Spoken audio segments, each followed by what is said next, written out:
Përshëndetje dhe mirë se vini në këtë episod të Po të Flas. Sot do flasim për fëmijët dhe ekzaminimet imazherike, mitet dhe realiteti. Për këtë arsye kemi të ftuar doktor Almir Skana.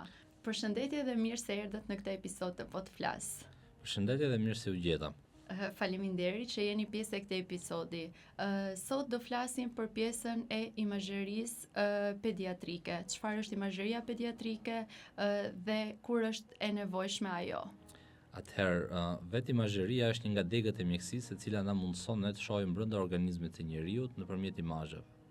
Shumë gjëra që para shumë vitesh nuk mund të vlerësoheshin nëpërmjet ekzaminimit fizik të pacientit, sot nëpërmjet imazheve ne arrim të shohim brenda trupit ato gjëra që me sy të lirë ne nuk i shohim dot. E pikërisht mbi bazën e kësaj, ka arritur imazheria të ndahet në dy degë kryesore. Në atë që është imazheria me rezatim ionizues, siç është radiografia dhe skaneri, dhe radiologjia pa rezatim ionizues, siç është ekografia dhe rezonanca magnetike. Pikërisht ky grupi i dytë, meqense nuk ka dhe rezatim, na ndihmon ne së tepërmi për të vlerësuar patologjitë e fëmijët pa i dëmtuar ato. Dhe sot, radiologjia është një nga gurët e artë të cilat vendosin diagnozën për çdo lloj shqetësimi të mundshëm që pacienti mund të ankojë gjatë ekzaminimit fizik të tij në klinikat tona. E qartë, nga ajo që ju sapo tha dhe i ndat në dy kategori të ndryshme, do me thënë që është kjo pjesa që fëmijët janë më të sigurt. Pjesa nuk duhet të jetë ajo miti që shumë pjesa e rrezatime do me kjo pjesa. Para së gjithash, kur një mjek referon një ekzaminim radiologjik, ai mendon nëse ky person është i rrezikuar apo jo ndaj këtij ekzaminimi. Dhe ajo çfarë ne duhet sqarojmë popullatën është që ekografia dhe rezonanca magnetike janë dy ekzaminime totalisht të sigurta kundrejt pacientit dhe nuk japin asnjë lloj dëmtimi në trupin e tyre. Nga ana tjetër, radiografia dhe skaneri, pavarësisht se ka një dozë rrezatimi dhe ne nuk e rekomandojmë si zgjedhje e parë tek fëmijët, është një lloj ekzaminimi i cili në fëmijët bëhet me dozë të reduktuar, meqense trupi i fëmijëve është më i vogël, mjafton një dozë më e vogël rrezatimi për të arritur imazhin.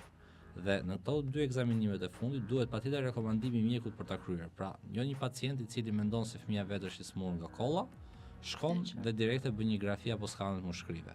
Jemi ne mjekët të cilët bëjmë vizitën dhe mendojmë nëse ekzaminimi i duhur për të është radiografia apo një ekzaminim tjetër. E qartë, prindri në këtë moment nuk mund të vi vetë të drejtohet një mjeku imazherist radiolog, por duhet të referohet nga një pediatër.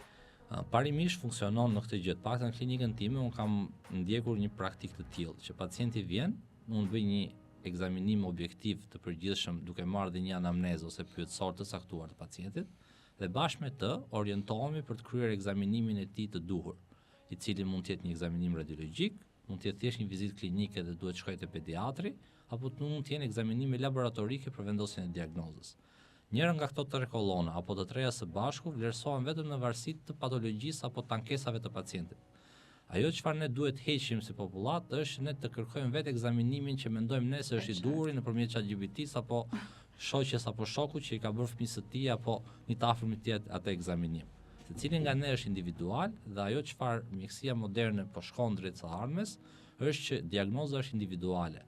Pra pavarësisht ankesave të ngjashme që mund të ketë një fëmijë tjetër, patologjia dhe zgjidhja e tij është individuale dhe duhet të individualizohet për atë lloj pacienti. E qartë, secili është i ndryshëm. Normalisht edhe kjo pjesa duhet të jetë edhe pjesa që ju vetë mjekët vendosin se cila është më e përshtatshme. Për shembull, në disa raste konkrete, nëse një fëmijë ka ardhur për shembull me simptoma të vjelli ose simptoma goditje, Atëherë, disa nga ekzaminimet kryesore le t'i ndajmë në dy grupe kryesore. Shpeshherë sepse ne shqiptarët kemi një problem të madh shkojmë tek doktori kur smuremi.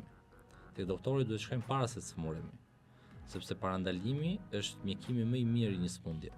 Pra nuk duhet presim që fëmia jonë të smurret dhe pastaj ne të shkojmë tek doktori për ta shëruar. Më fal, si mund ta kuptoj prindin që fëmia do smurret? Po, pikërisht mbi bazën e këtyre gjërave, për shembull një rast konkret është një fëmijë i cili kishte ardhur në klinikën time për të bërë ato ekzaminime që janë rutinë në moshën pediatrike, pra duhet të themi që në një fëmijë në moshë 3 muajsh duhet bëj një kontroll të përgjithshëm të trupit të tij për të kuptuar nëse ai është normal apo jo.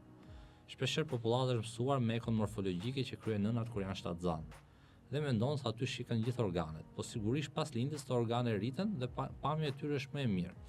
Dhe pikërisht pas lindjes duhet bëhet një eko artikulacioneve koksofemorale, e cila mundëson parandalimin e qalimit ku ky fëmijë rritet. Pra një eko koksofemorale sot parandalon një fëmijë që mund të qaloj nesër. Dhe pikërisht, nëse ne diagnostikojmë patologjinë e displazisë koksofemorale në moshën 1.5 deri në 3 muajsh, kemi kohën e mjaftueshme deri në moshën 5 muajsh kur ndodh kockëzimi që ne ta shërojmë atë. Pra parandalimi në këtë moment është thjesht një diagnozë e hershme. Së dyti, një eko abdominale duhet ta bëjë çdo fëmijë. Rreth 50-60% e fëmijëve që paraqiten në klinikat tona shfaqen atë që është refluksi gastroezofageal ose kthimi i ushqimit. Nënat thotë që fëmia im nuk ka vjellur. E vjella dhe refluksi janë dy gjëra krejt të ndryshme. Pra e vjella është kur ushqimi ka dalë nga goja, refluksi është kur ushqimi është në rrugët e sipërme të traktit gastrointestinal. Dhe pikërisht një refluks i herpasershëm mund të bëjë që fëmia e kësaj nëne të ketë ato që quhet ftoje nga mjekët e përgjithshëm ose bronkopneumoni. Dhe mendon që fëmia vet her pas here ftohet. Por ftoja mund të jetë nga viruset, mund të jetë nga bakteret dhe në rastin konkret nuk është asnjëra nga këto të dyja, por është thjesht nga refluksi. Dhe një eko abdominale e mirë përcakton gradën e refluksit, e cila me një shurup që është antiacid parandalon refluksin, zgjidhet patologjia që është ftofja, që është shkak i refluksit, jo pasojë. Pra ne me një parandalim, me një ekografi mund parandalojmë një ftofje të mushkrive. Tjetër gjë që ndodh zakonisht te fëmijët e vegjël janë ato që ne i themi reflukse veziko-ureterale ose kthimi i urinës nga fshikëza urinare drejt veshkave. Një fëmijë, duke qenë se nuk ka infeksion urinar, nuk ankon asgjë. Pra ai as nuk qan, as nuk ankohet, patologjia e tij është e padukshme. Por ndërkohë çfarë po ndodh? Po ndodh që urina nga fshikëza urinare po kthehet drejt veshkës, duke rritur presionin në veshkë dhe duke zgjeruar hapësirën e veshkës. Në një moment të dytë, ky fëmijë mund të kalojë një infeksion urinar, siç është e zakonshme në çdo person gjatë historisë së tij të jetës. Pikërisht ky infeksion tashmë kthehet më lehtë në veshkë dhe shkatron veshkën. Dhe ne, kur pacienti shfaqet me temperaturë dhe ne do ja bëjmë ekon sepse ka temperaturë, nuk shohim gradën e farë që mund ta trajtonim të patologjisë së veshkës. Por kemi arritur në fazën që kjo veshkë nuk trajtohet më dhe jemi përballë faktit që i themi nënës, shiko, nuk dim, ti nuk e ke diagnostikuar e herët, fëmia jo tashmë njërën veshkë ka humbur. Aq më tepër që këtë patologji ne kemi arritur ta diagnostikojmë dhe në mosha mature, pra 18, 20, 30 vjeç. Dhe thot kam një veshkë më të vogël. Pikërisht ajo veshka më e vogël sot është pasojë e një patologjie kur ai ka qenë fëmijë dje. Pra diagnostikimi i djeshëm është shërim për sot. Një gjë tjetër që na ka ndodhur dhe kjo është e çuditshme, shumë e rrallë, realisht është 1 në 1 milion banor, është mungesa fare e organeve gjinitale. Për shembull ndodh, unë kam kapur 2 pacientë në Shqipëri, të cilat kanë mungesë të vezoreve dhe të mitrës. Pra, pamja jashtme e fëmisë femër është normale, por nga brenda mungojnë hormonet. Dhe nëna këtë shqetësim e kupton vetëm kur fëmia vjen adoleshenca. Dhe në momentin e adoleshencës thotë si ka mundësi që vajzës time nuk po i rritet gjiri, apo si ka mundësi që zëri i saj është akoma i trashë si një fëmijë i cila nuk është holluar nga hormonet seksuale femërore. Dhe shenjat dyshore nuk shfaqen sepse ajo nuk ka organet parësore seksuale. Dhe në këtë moment zgjidhja është e pamjaftueshme dhe ti nuk ke çfarë të bësh dhe duhet vetëm një trajtim hormonal për të rregulluar shenjat sekondare, por patologjia ka qenë aty. Dhe është shumë traumatike që ti thuash një nënë që vajza e saj 11 apo 13 vjeç është pa organe seksuale. Kështu që të gjitha këto përfshin në një eko abdominale e cila zgjat vetëm 10 minuta dhe diagnostikon një grup të madh patologjish që përfshihen në këto patologji që ne mund t'i parandalojmë. Një ekzaminim tjetër është ekoja kardiake. Gjithë fëmijët kanë një vrim në zemër, në barkun e nënës, që komunikon pjesën e djathtë me pjesën e majtë të zemrës. Kjo është normale për sa kohë ne ushqehemi nga placenta, pra jemi brenda barkut të nënës. Në momentin që fëmia bën frymarrjen e parë, placenta mbyllet dhe zemra tashmë nuk funksionon më si një dhomë vetme, por si 2 gjysmë dhoma paralele. Dhe kjo vrim duhet të mbyllet. Arsyeja kur mbyllet ajo është nga lindja deri në fund të vitit parë të jetës. E nëse ne nuk i diagnostikojmë këtë vrim që ka ngelur e hapur, zemra do punoj, po do punoj e sforcuar deri në një moment kur ajo do qëdoj. Dhe ne kuptojmë që fëmia bëhet 15, 16, 20 vjeç dhe themi pas ka vrim në zemër. Ajo vrima nuk është shfaq 20 vjeç, po ishte e lindur. Dhe pikërisht një ekokardiake e shikon këtë dhe defekte të tjera. Për shembull, ka ndodhur dhe është një patologji tjetër që quhet ductus botalus apertum, që komunikon ena e mushkrive me enën e trupit. Dhe zemra e djathtë e fëmisë fillon dhe lodhet shumë deri aty sa vjen momenti sa ajo më nuk e përballon dot të presion dhe zemra vuan. Në këtë moment nuk trajtohet më zemra e këtij fëmie, por duhet një zemër tjetër, pra duhet transplant, ose duhet bësh procedura shumë të vështira se sa thjesht mbyllja e një vrime në mënyrë kirurgjikale apo nëpërmjet imazherisë intervencionuese. Një gjë tjetër që duhet bëjnë fëmijët e vegjël është ajo që quhet ekografia transfontanelare. Çfarë është ekografia transfontanelare? Ajo është një ekzaminim i cili shikon trurin. Sigurisht që dhe kjo nuk ndodh, pra ne themi që fëmia jonë është po normal. Sigurisht që ai është normal. Por një nga sistemet e trurit është sistemi, ne i themi sistemi ventrikular ose uji brenda trurit. E pikërisht ky uji brenda trurit, nëse nuk drenon, nuk zbret normalisht poshtë, grumbullohet aty. Dhe duke u grumbulluar, fillon dhe fryhet, dhe meqense kafka është nga jashtë dhe uji nga brenda, presioni që shkakton uji e shtyp korën e trurit. Dhe duke shtypur korën e trurit, arrin në momentin që truri hollohet shumë. Dhe ky fëmijë i cili ishte totalisht i shëndetshëm në lindje, shfaq deficite neurologjike kur rritet. Për çfarë? Thjesht për një drenazh, një kateter të hollë që do ta hiqte presionin nga truri, do ta kalonte në mushkëri ose në bark, dhe ky fëmijë do kishte një jetë totalisht të shëndetshme. Unë kam kapur raste të tilla në Shqipëri dhe i kam thënë nënës pavarësisht se fëmia jot ka këtë patologji, e kam diagnostikuar 4 muajsh. Dhe i kam thënë, pavarësisht se fëmia jote ka këtë gjë, ky fëmijë do jetë gjithë jetën i shëndetshëm. Arsyeja vetëm është diagnostikimi i hershëm. Nëse një fëmijë do diagnostikohej pas 3 vitesh, ai fëmijë do kishte deficite neurologjike. Ose problem tjetër është, për shembull, kemi dëgjuar shpesh sportistët që u çan një enë gjaku gjatë futbollit. Ajo është një enë aneurizmatike, e cila është e zgjeruar që në lindje. Thjesht presioni vazhdueshëm mbi të e çantë. Nëse ajo diagnostikohet në mënyrë rutinore që në fëmijëri, gjatë jetës së pacientit trajtohet dhe nuk arrin në komplikacionet e saj.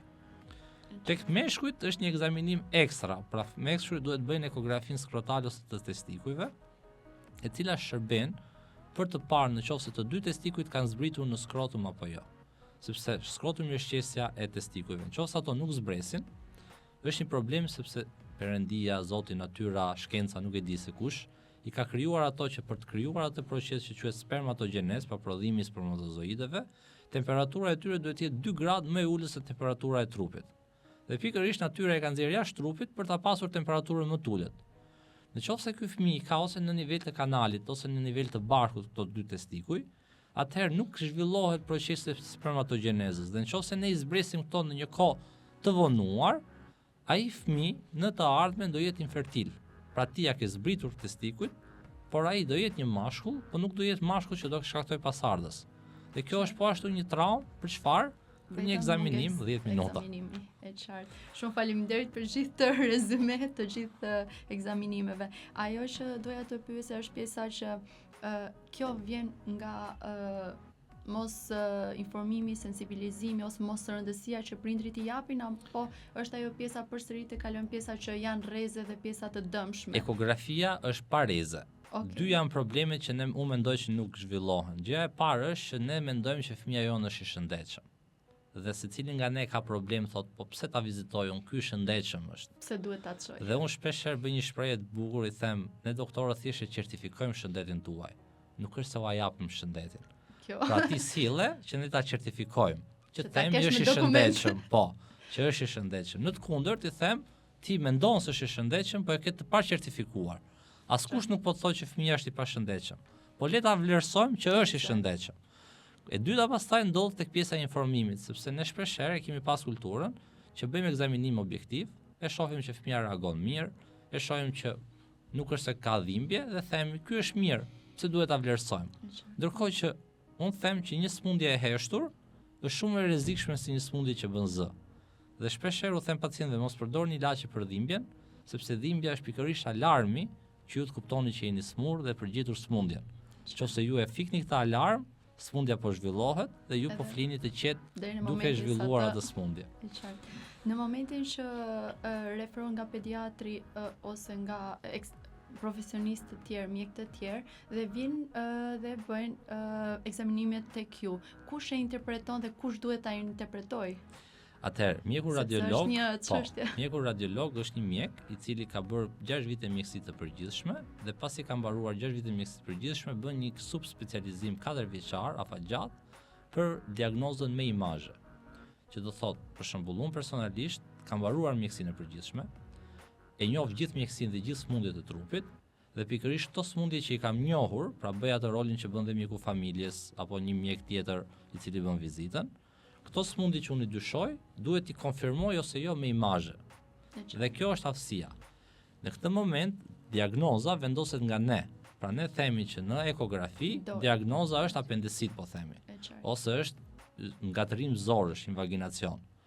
Në varësi të diagnozës, nëse diagnoza është për trajtim medikamentos, ky fëmijë i drejtohet pediatrit. Nëse diagnoza është për trajtim, po themi, fizioterapeutik për tortikoli, qafën e shtrëmbët, që është po një ekzaminim tjetër që shifet me ekografi, atëherë ky ekzaminim i shkon fizioterapistit dhe fizioterapisti në varësi të ekografisë merr parasysh trajtimin dhe rikthen për të parë nëse është përmirësuar apo jo. Ama nëse ky person është person kirurgjikal, ti do të qosh te kirurgu infantil për ta operuar. Pra ne jemi diagnoza dhe udhkryqi për të drejtuar të ardhmen. Nëse fëmia është i shëndetshëm, ne i themi ky fëmijë është i shëndetshëm, mund të kthehesh në shtëpi. Certifikatën. E qartë. Por në momentin që kemi një çrregullim neurologjik. Atëherë, çrregullimet neurologjike kanë dy gjëra. Domethënë, unë shpeshherë u them studentëve të mi që struktura dhe funksioni janë të lidhura ngushtë me njëra tjetrën. E çfarë do thotë që struktura dhe funksioni janë të lidhura ngushtë? Një strukturë kryen një funksion dhe ky funksion kryhet nga një strukturë. Para mbi 10 vitesh në fillimet e karrierës time, mbaj mend një fëmijë i cili kishte dhimbje koke, ishte 14 vjeç dhe trajtohej nga një neurolog me ilaçe. Dhe duke menduar që ai ishte shumë i ri, thoshte ti s'ke gjë, dhimbje koke ke, ky është paracetamol, përdore këtë sa herë ke dhimbje, do qetësohesh. Dhe pas 3 vitesh mjekim vjen dhe paraqitet për të bërë një rezonancë magnetike, dhe ajo çfarë pam na shokoi sepse kapim një tumor që ishte 8 cm në trup. Dhe kishim një ndrojtje ose mungesë guximi për t'ia thënë familjarëve që një fëmijë 14 vjeçar kishte një tumor. Dhe nga ai moment unë u them pacientëve të mi, unë ju them që ta bëjmë rezonancën magnetike dhe uroj që të dalë mirë. Po doli mirë, jemi në rrugën e duhur. Ekzaminimet siç është rezonanca magnetike në rastin konkret për trurin, e cila te fëmijët bëhet në anestezi në gjumë, pas moshës 1 vjeçare dhe para moshës 1 vjeçare mund bëhet ekografia e trurit, është i vetmi ekzaminim që vlerëson ato patologji që janë morfologjike, pra strukturale, që do thotë përjashton një tumor, përjashton një mungesë me furnizim me gjak, përjashton një ishemi, përjashton një mungesë të një strukture të trurit e radhë. Në momentin që ekzaminimet strukturale dalin normal, atëherë ekzaminimi funksional është EZH-ja e kokës, e cila bëhet nga neurologët. Dhe në qoftë se EZH-ja e kokës ka probleme, diagnoza është epilepsi, që është diagnozë jo morfologjike nga rezonanca, por fiziologjike nga EZH-ja. Ama në qoftë se pacienti ka dhimbje koke dhe nuk ka as rezonancë me problem, as EZH me problem, në këtë moment mund të jetë migrenë dhe janë shumë sëmundje funksionale, të cilat gjitha ekzaminimet na dalin mirë, por dhimbja vazhdon. Dhe në këtë rast është neurologu ai që përcakton fiziologjinë e dhimbjes dhe arsyeën se si mund ta qetësojmë këtë dhimbje. Por kurse si një dhimbje ose një patologji, sidoqoftë qoftë ajo, duhet të trajtohet pa u diagnostikuar dhe pa përjashtuar patologjitë e tjera. Qartë. Dhe çfarë ndodhi me rastin që ju sapo përmendët? Me rastin sapo që përmendëm, ne ja tham familjarit, sigurisht që domethënë ne kemi parimin që çdo gjë duhet ta thuash, pavarësisht sa e rëndë është ajo. Sigurisht që modulohet fillimisht, i themi që shohim një strukturë e cila ndodhet në këtë gjë, është kjo. Dhe avash avash, ndërkohë që ti po shpjegon, ai fillon dhe emocionalisht fillon dhe e pranon situatën, ti thua të vërtetën.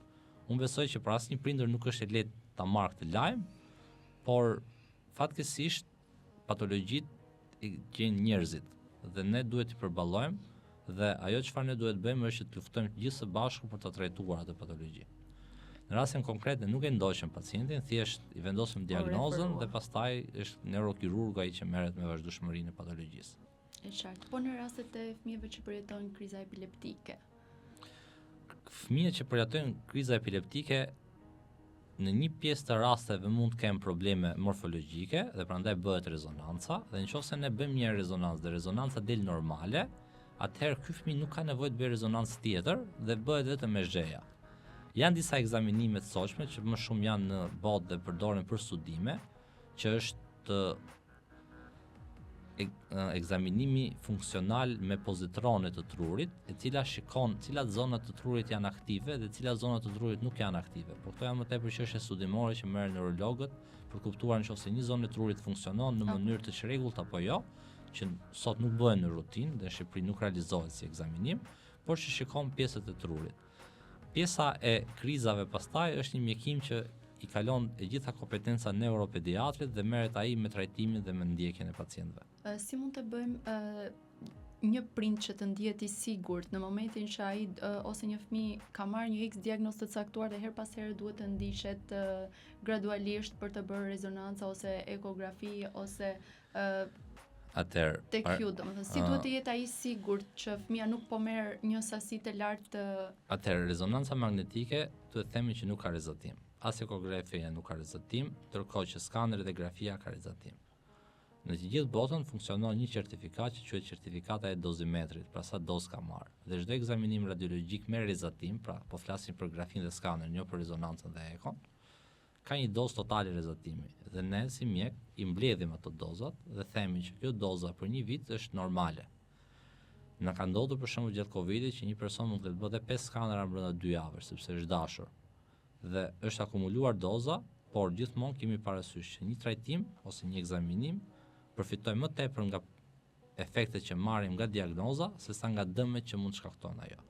Për sa i përket ndjekjes, është shumë e rëndësishme sqarimi.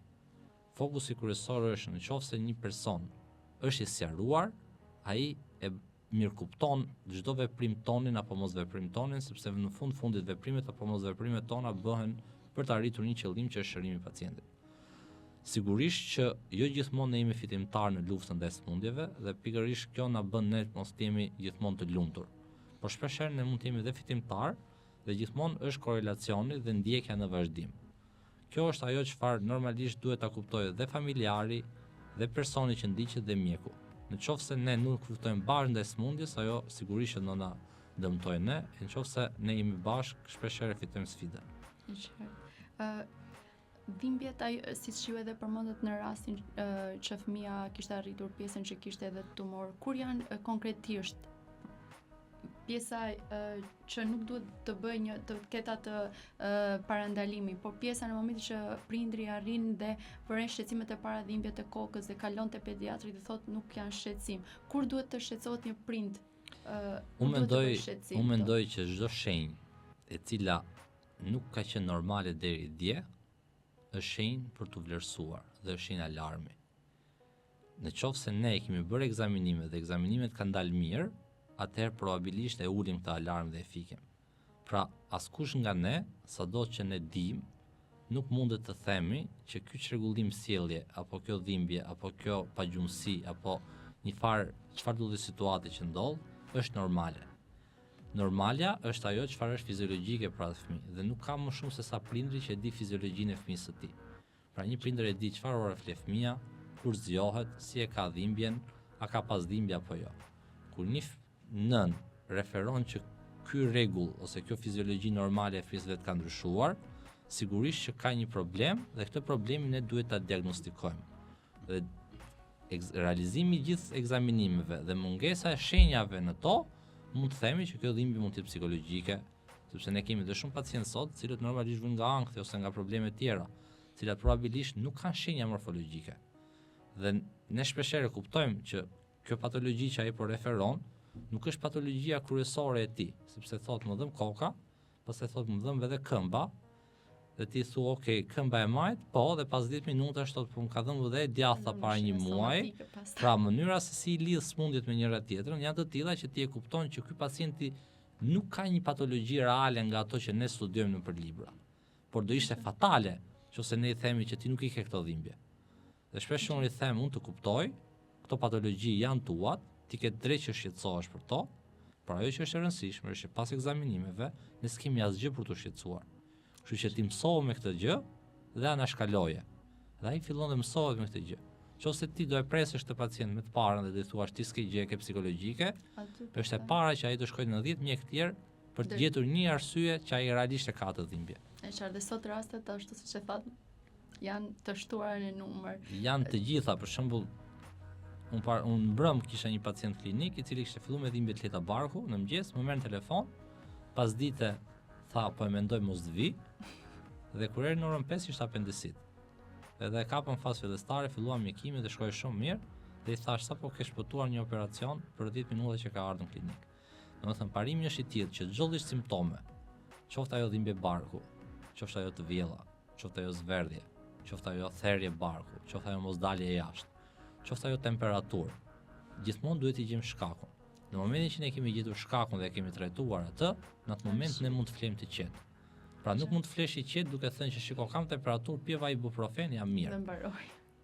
Ibuprofeni pijet kur ta ka dhënë doktori, dhe doktori ta ka dhënë kur e ka gjetur diagnozën. Nëse ti e pi thjesht për të fshehur simptomën, ti nuk e trajtuar sëmundjen, thjesht e ke thelluar më shumë atë. E qartë. Cilat janë disa nga profesionistët të tjerë që ju bashkëpunoni më shumë? Po flasim për pjesën pediatrike.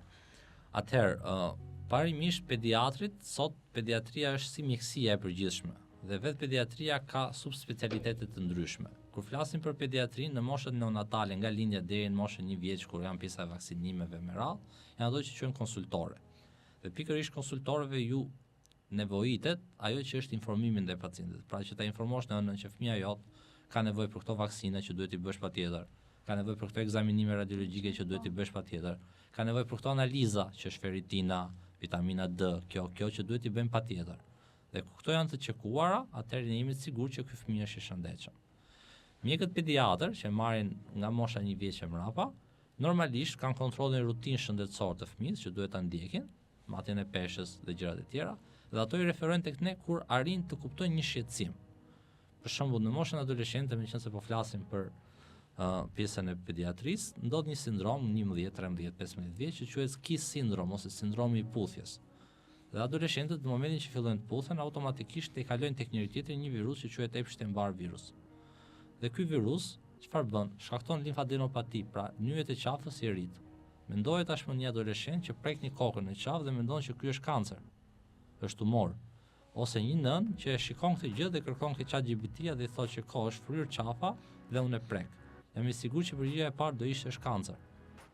Sigurisht është një ekografi e mirë, është një analizë gjaku e mirë, është një anamnezë e mirë, pak e delikate, sepse nuk mund të referoj një fëmijë 13 vjeç që ka kryer puthje përballë nënës kur nëna është aty, por duke kuptuar psikologjinë e atij, mënyrën se si ai reagon me radhë, ti e kupton që ky është thjesht një virus që do bëjë ecurinë e vet dhe do trajtohet. Ndërkohë që një limfadenopati e ardhur nga një patologji që do ishte tmerr, që është kanceri i sistemit limfonodular, ka totalisht tjetër trajtim dhe ka totalisht tjetër komunikim me prindrin, sepse është një situatë emergjente që kërkon kimioterapi e me radhë. E qartë. Ka patur raste të tilla? Sigurisht. Domethënë gjitha ato që ne flasim i ndjejmë, i perceptojmë. Për shembull, para 4 ditësh ose 5 ditësh arrita të gjej një sindrom që e kisha lexuar vetëm libra, është hiperkarotonemia, që është mbi ngarkesa e vitaminës A, e karotenit. Ka një karakteristikë që zverdhet individi. Zverdhja e individit vjen nga 2 gjëra. Gjëja kryesore vjen nga rritja e bilirubinës që ndodh nga dëmtimet e mëlçisë apo e gjakut që shkon dhe kjo është rutinë që ne e shohim shpeshherë. Diagnoza diferenciale është vetëm se sklerat e syve nuk zverdhen. Në momentin që sklerat e syve nuk zverdhen, kjo nuk është me hiperbilirubinemi, pra prodhimi i bilirubinës së shtuar, por është hipervitaminoza A. Dhe i bëra analizën e beta-karotenit të pacientit, i doli 2 fish mbinor. Dhe aty thash, ok, kjo është patologjia. Dhe pyetja më e bukur ishte kush të shkoj. Dhe përgjigjja më e bukur ishte që asu nuk e dija se ku ta referoja, sepse ishte një rast në 15 vite punë time që kisha diagnostikuar. Dhe i them, hiq nga ushqime këtë, shohim pak dhe tiroiden këtë, dhe do rivlerësohemi pas një periudhe 2 mujore, 1 mujore, sepse ajo është një vitamin që mbi ngarkohet. Dhe prapë të vitaminat, sepse nënat janë mësuar që t'i thënë hëmë se fruta janë, duhet kemi parasysh që 4 vitamina, unë shpesher, jo për të bërë reklam dekës, po them deka për ta fiksuar, vitamina D, E, K dhe A, janë vitaminat të cilët treten në trup dhe janë të tërheqshme në yndyrna. Mbi ngarkesa e tyre akumulohet në organizëm. Pra nuk mund të japim fëmijës vitamin D se e dim që ka mungesë dielli. Vitamina D jepet duke e matur në gjak. Qofse ajo është e ulët, jepet. Qofse është normale, nuk jepet. Qofse është e lartë, duhet ta ndalosh patjetër. Vitamina A ndodhe njëjta gjë, vitamina K ndodhe njëjta gjë dhe vitamina E ndodhe njëjta gjë. Në qofse ne japim sepse themi se është mirë, siç ndodh për shembull gjatë vjeshtës shpeshherë dhe pacientët shkaktojnë probleme me tiroiden, se shkojnë dhe han hurma. Dhe ai nuk ha 2 kokra hurma, po ha 2 kg hurma. Hurma ka jodin, jodi shkon në tiroide, prodhon më tepër jod, dhe pacienti shfaqet hipertiroz. Edhe thotë u kam qenë shumë mirë, po tani e shfaqa. Mjafton ta pyesësh me kujdes, po duhet na bine mendja, sepse ati nuk I duket si problem se ka ngrënë. Që ndodhin në këtë moment. Hipertiroza është agitimi, është ndjen gjendje vape, është rënja në peshë me njëhershme. Dhe tiroidja është një nga organet që është shumë tinzare, pra tiroidja është hormoni që është një gjë që ti nuk e kupton fare dhe ajo mund të ketë shkaktuar probleme me tensionin, probleme me zorën, probleme me organizmin, mbi peshë, rënje në peshë, agjitim, gjendje përgjume e njëra ose tjetra, dhe ti nuk e kupton fare dhe ne na ka ndodhur raste për shembull që pacienti ka qenë shtruar në spital për 3 javë rresht, ka dalë nga spitali, ka ardhur për të bërë një ekotiroide dhe kemi parë që gjithë ajo akumulimi I madh që pacienti ka qëndruar në spital për 3 javë ka qenë thjesht problemi I tiroidës. Dhe vetëm tiroidja nuk ishte kontrolluar sepse nuk na kishte shkuar mendja për ta kontrolluar atë gjë. Po besoj kjo pjesa sepse në protokollet funksionon që është tiroidja për shembull ose edhe te pjesa e fëmijëve përsëri pediatrik është edhe EZHA 2 më kryesore që EZHA bëhet vetëm në rastet kur pacienti ka probleme me krizat epileptike. Pra EZHA është I vetmi indikacion që pacienti shfaq krizë. Në qoftë se pacienti nuk shfaq krizë epileptike, EZHA nuk indikohet. Çfarë duhet të kuptojë një prindër në momentin që vjen thotë më tha doktori që është epilepsi e fshehur? Çfarë duhet të kuptojë me këtë rast? Atëherë, asnjë sëmundje nuk është e fshehur.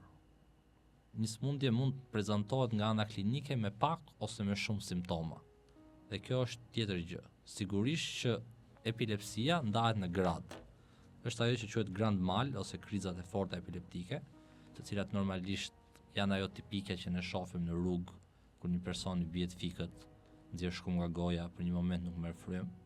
Dhe këtu populli ka një keq informim të jashtëzakonshëm se mendon se duhet marrësh qelçat dhe të japësh një gjë metalike dhe kjo e kthen, ndërkohë që në kriza epileptike dhe për ta informuar pacientin dhe popullin nuk bëhet asnjë veprim.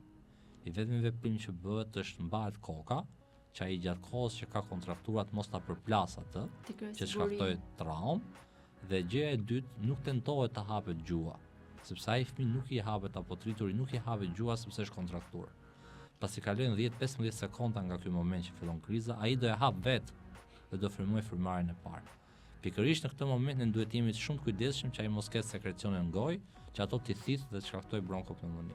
Nga ky moment ai person mjafton që rrugët e ajrit I ketë lira dhe ai është totalisht I sigurt.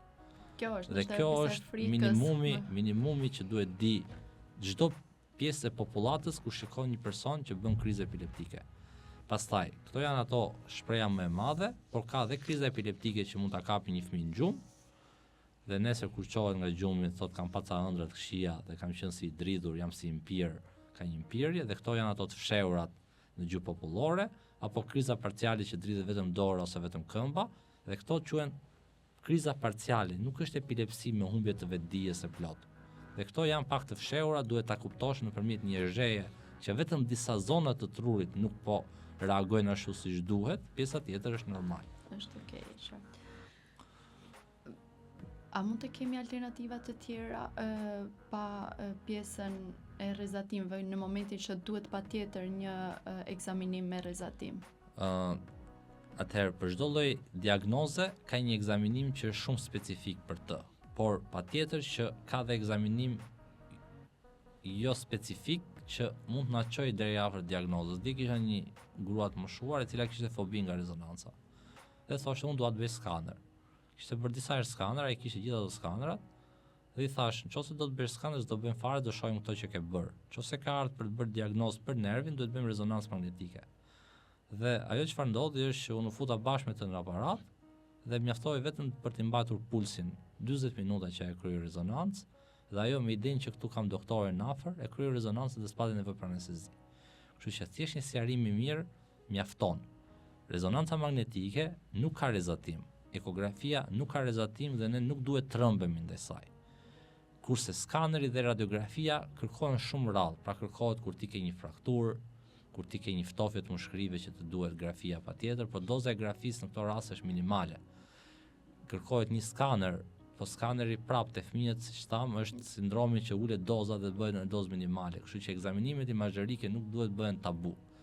Janë të rrezikshme nëse ti I kërkon pa rekomandim mjeku, pra të bëj mendja dhe je fiksuar dhe thua çdo javë kam kancer dhe do bëj skaner. Ky është I rrezikshëm sepse ti po e shkakton kancerin vetë nga rrezatimi. Por aman, nëse ti e bën një herë në 2 vjet një grafi, një herë në vit grafi në mushkrive, absolutisht asgjë. Unë shpeshherë e përdor shpeshherë dhe them që një radiografi mushkrie është e barazvleshme me 10 cigare duhan. Tani më thuj sa prindër, ndërkohë që pinë cigare, e mbajnë kalamanin e tyre për dorë. Dhe në atë moment nuk e ruajnë. Ose një krahasim tjetër është që është e barazvleshme me 12 orë udhëtim me avion. Sa prindër kur presin biletën e avionit, i thon asaj, ajo është e sigurt që në avion nuk do marrë zatim ionizues, është e sigurt që asaj që pret biletën nuk e di. Por kaq është doza.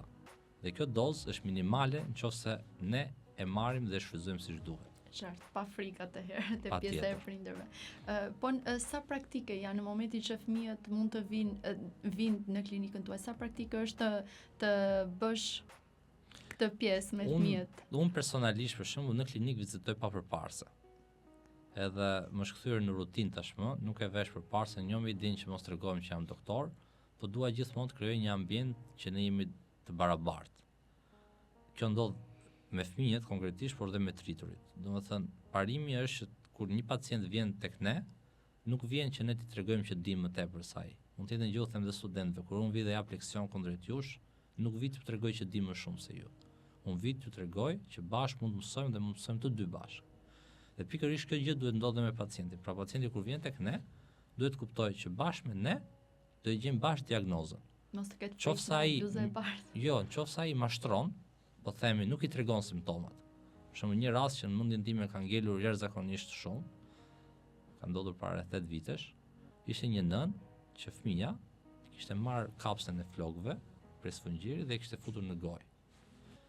Dhe pasi e kishte futur në gojë, e kishte shkuar në rrugët e ajrit dhe kishte bllokuar mushkrinë. Dhe unë i bëj grafi dhe shoh që njëra mushkri ishte bllokuar dhe tjetra ishte e lirë. Dhe i them nënës që shiko, fëmia jote ka kaluar trup huaj. Jo, thoshte. Je sigurt? Patjetër. Sa e sigurt je? 100%. Po prap, ajo çfarë unë shifja nuk shkonte me atë çfarë ajo tregonte.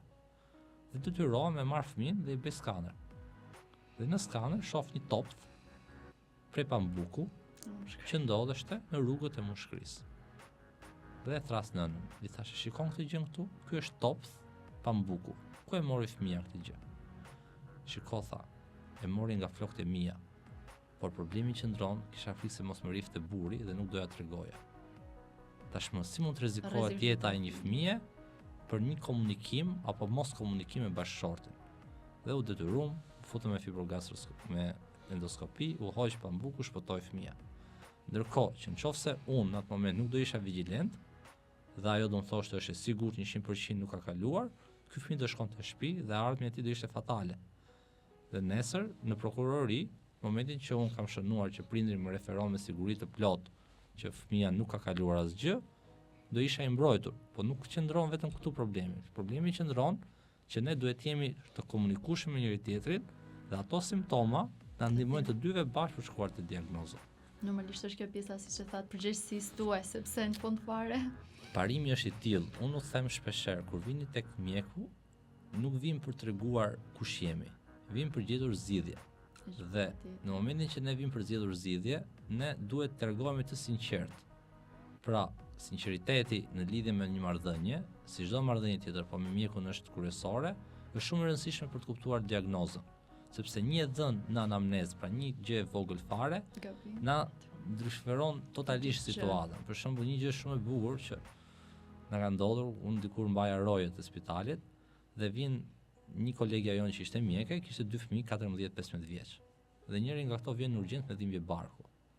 I vendos sondën e ekos në bark për të parë barkun dhe gjëja e vetme që shoh ishte ujë në bark. Po kjo simptom nuk është se të tregon ty çfarë kishte. Dhe ajo çfarë ajo kishte nga ana tjetër ishte që lëkura e vet ishte mbushur me pika të kuqe, që tregonte se kishte bërë reaksion. Dhe nuk e di, po në atë moment është ajo pjesa e artit të mjekësisë, më shkoi mendja tek një parazit që quhet ekinokok, i cili ndodh në mëlçi, qahet dhe përhapet në trup dhe ajo shkakton këtë patologji. Dhe pyetja e parë që i bëj, them, keni kafshë në shtëpi? Po, thot, kemi qenë dhe mace. Dhe pacienti u operu, doli ekinokok, shpëtoi jetën, thjesht nga një anamnezë dhe një intuit që mendova se lidheshte me ekinokokun. Prandaj është shumë e rëndësishme komunikimi, është shumë e rëndësishme që ne të jemi qetë gjatë ekzaminimeve, Patjetër kjo. sepse nuk mund të futesh në ekzaminim dhe pacienti që vjen te koka dhe ka marrë një listë nga ChatGPT-ja dhe thotë, mos është kjo, mos është kjo, Të mos jep është kjo. gati diagnozat. Sigurisht që këto duhet t'i pyes, po t'i pyes në momentin që ne kemi mbaruar ekzaminimin. Dhe un kam një parim, kur futesh i them lër të vlerësoj unë, kur del mos dili pa sqaruar. Pra pyet çfarë të duash, ka detyrimin profesional të ta shpjegoj çdo gjë që mund të jetë e gabuar dhe e saktë, sepse ashtu ta ka dhënë informacion. E qartë. Mund të ketë që dy prindër, një prind mund të ketë vajtur te dy profesionistë të ndryshëm dhe për të njëjtën për shembull Patologjit kemi përfundime të ndryshme. Sigurisht që ndodh. Ndodh dhe problemi më i madh është që në këtë rast numri nuk është zgjidhje. Më ka ndodhur një herë për shembull me një fëmijë është shumë e lezetshme si situatë, po e dhimbshme nga ana tjetër. Kishte bërë një ekzografi diku dhe mjekë kishte thënë që ka probleme me këmbën e djathtë. E sill tek unë, e vizitoj, i kisha pa përgjigjen dhe gjithmonë kur nuk shohim një përgjigje një kolegu, matemi 2 herë për të thënë që ka apo s'ka problem. Dhe i them që fëmia jote është normal. Nga atje ikën dhe shkon tek një mjek tjetër. Mjeku tjetër tashmë i thotë ke probleme në krahun tjetër të këmbës. Dhe pacienti i agituar më merr në telefon dhe thotë dua të takoj patjetër dhe vjen. Dhe më thotë ti do të përgjigjesh për çdo gjë për fëmin tim, thotë, sepse normalisht ti më ke thënë është normal dhe dy të tjerë kanë thënë që ka problem. Edhe poria i thash unë do më japësh pak dokumente që ti shoh, po këtë moment duhet të rysh qetësinë sepse është e vetmja zgjidhje. Dhe vendosë 3 ekzaminimet përballë dhe lexoj. Problem në këmbën e majt, normal, problem në këmbën e djathtë. 3 të ndryshme. Dhe i them, të bëj një pyetje, thash, po dua të më japësh një përgjigje.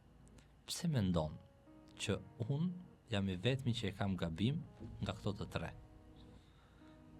Pra, nuk është se të dy kanë thënë majtas dhe unë kam thënë normal. Njëri ka thënë djathtas, njëri ka thënë majtas dhe unë kam thënë normal. Po jo, tha, këto kanë thënë që ka problem, ti ke thënë që s'ka problem. I thash, numri 2 nuk e lufton njëshin, sepse nuk është matematik që numërojmë zarat. Gjithsesi, ajo që unë kam detyrim kundrejt teje, është që fëmin tënd pasi edhe përsëri. Ta rivlerësoj. Dhe nëse në rivlerësim del kjo që kam matur unë, këtu mbaj unë përgjegjësi për fëmin tënd. E solli, i bëra prap, e sqarova dhe iku i qetë. Problemi që ndron që numri nuk është zgjidhje. Pra ti mund ta vizitosh fëmin dhe 20 veta. Por mund të ndodhë që 19 prej tyre mund ta kenë gabim. Dhe njëri prej tyre mund ta ketë mirë. Në këtë rast unë nuk bëj pjesë as tek 1 as tek 19. Mund të jem dhe unë i saktë dhe unë i gabuari. Por thjesht që ti e ke vizituar në disa vende, kjo nuk tregon që numri është ajo që ka siguri. Po, ajo pjesa ndoshta prindri është mekanizmat e prindrit në fund fare është e pjesa që është drejtuar te ju, sepse keni thënë përgjigjen që ai ka dashur të presë, që nuk ka asgjë dhe është normal dhe jo të presë atë një problematik. Jo, ka një problem dhe unë them shpeshherë këtë gjë.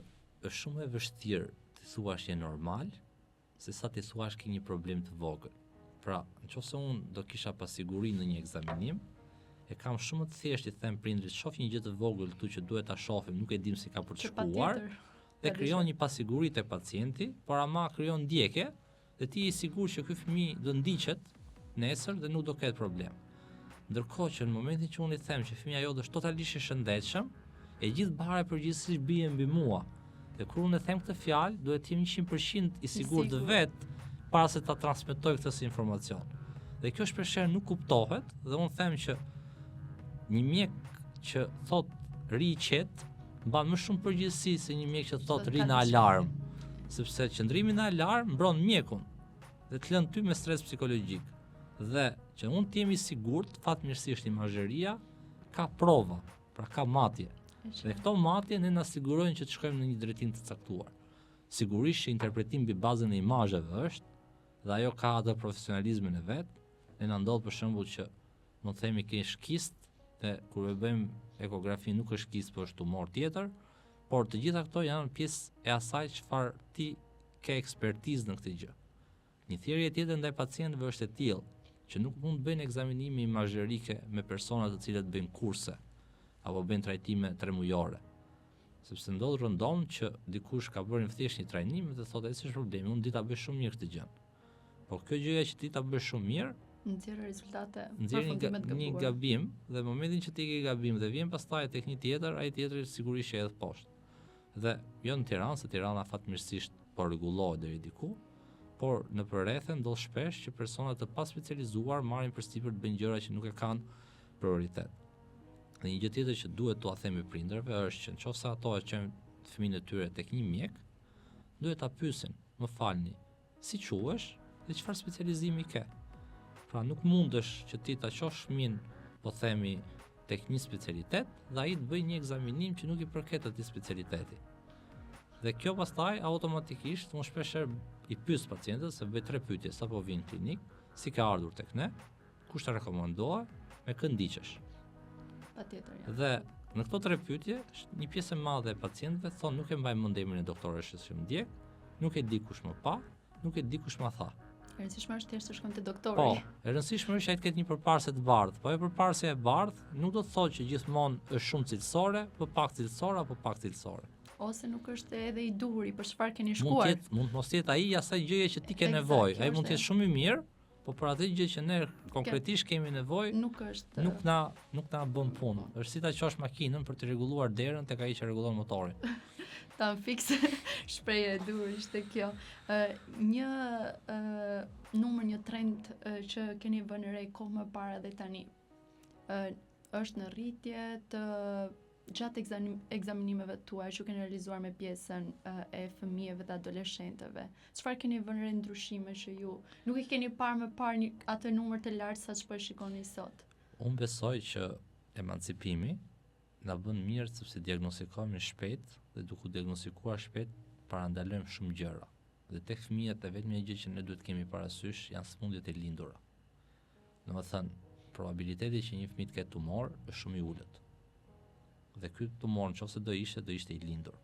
Kështu që ajo që duhet të bëjmë thirrje nënave dhe baballarëve është që fëmijë sapo lind të kontrollohet për shëndetin e tij, me ato 5 ekzaminime imazherike ekografike që ju shpjegova. Më pas, çdo lloj problemi që ndodh nga ky moment të tutje është shenjë alarmi për ta vizituar. Dhe besoj me këto 2 shtylla është e sigurt që shëndeti i tyre dhe pas të 50-tave do jetë shumë mirë. Shpeshherë u them prindërve kur vin për kockat e legjenit, që i them, ky fëmijë edhe po mos ta vizitoje ti, do kishte ecur mirë. Sepse këndi, po themi, është në afërsi të normës. Pra ky nuk do çalonte kur. Por ama, kur ky fëmijë të bëhet 50 vjeç, do ketë artritë të artikulacionit dhe do vuajë nga artriti. Pjesën tjetër të jetës. E kupton çfarë ti po bën sot, po i shëron një sëmundje fëmijës tënd, kur ti mos ekzistosh më dhe ai të jetë 50 vjeç. Ka dhuratë më të madhe. Kjo është e pjesa të gjithë ato që kanë qenë pjesë e po të flas në episode të ndryshme, të gjithë profesionistët ka qenë pjesa e parandalimit dhe ndërhyrja e hershme. 2 gjëra që është bështirje. Është baza e një jete të shëndetshme. Fatmirësisht sot jetojmë në një epokë që teknologjia nuk mungon. Për shembull, ne shohim shumë persona që qalojnë sot në rrugë, që vinë dhe marrin kemp, dhe shoqëria e ka barë me vetë, sepse paguan sigurime shoqërore për to, por nuk i thua dot pse. Arsyeja është e thjeshtë, atë kohë nuk kishte mjetet e mjaftueshme për diagnostikim. Ta pësosh sot këtë patologji dhe të mos e diagnostikosh, është faj i madh. Për shembull, ka ndodhur një moment që kisha një nën e cila kishte në farefis 3 persona që qalonin dhe ma sjell fëmin 6 muaj për ta vizituar. Dhe thash, fal, ku ke qenë? Dhe fëmia doli që kishte probleme. Po në këtë moment nuk e trajton dot më me fizioterapi apo me aparat. Dhe i thash, urdhri jot është që fëmin e radhës do ma sjellësh 1 muaj e gjysmë. E solli 1 muaj e gjysmë dhe kishte pa probleme dhe ai u shëru. Pra, është jo normale që ne në këtë vite, ku ti informacionin e ke bazë, një patologji që e ke të trashëguar, pra e ke në farefis. Ne shpeshherë unë i pyes, kene familjar që ka probleme me qalimi për shembull? Dhe gjithë thonë, me ato që njofun nuk kemi. I them unë, nuk është problemi me ato që njefti. E kam fjalën me ato që s'njefti. Pse? Qëllimi nuk është të ma fshehësh mua, as ja fshehësh bashkëshortit. Është për për të parë fëmin.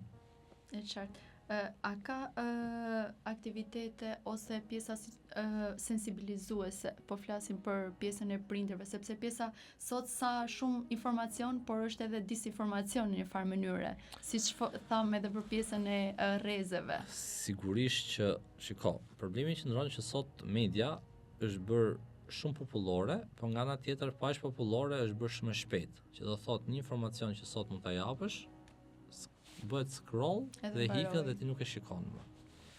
Fatkeqësisht ndodh një fenomen shumë i çuditshëm, unë personalisht dal shumë në intervista dhe mundohem që këtë pjesë informuese që kam dorë ta bëj, ta jap. Por ajo çfarë ndodh për shembull bëhet më shumë virale një informacion që mund të jetë banal, sesa një informacion që mund të jetë informues. Dhe kjo pastaj përket medias.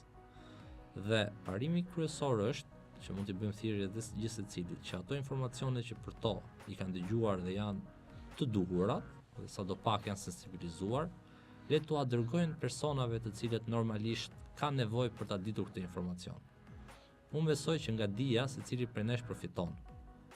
Shkaku i vetëm që ne humbasim është padia. Dhe padia është për sa kohë ne marrim informacion nga persona të gabuar, që janë kanalet jo të duhura të informacionit, pra ti pyet chatin dhe chati t'jep 20 gjëra dhe në fund fare të shkatron.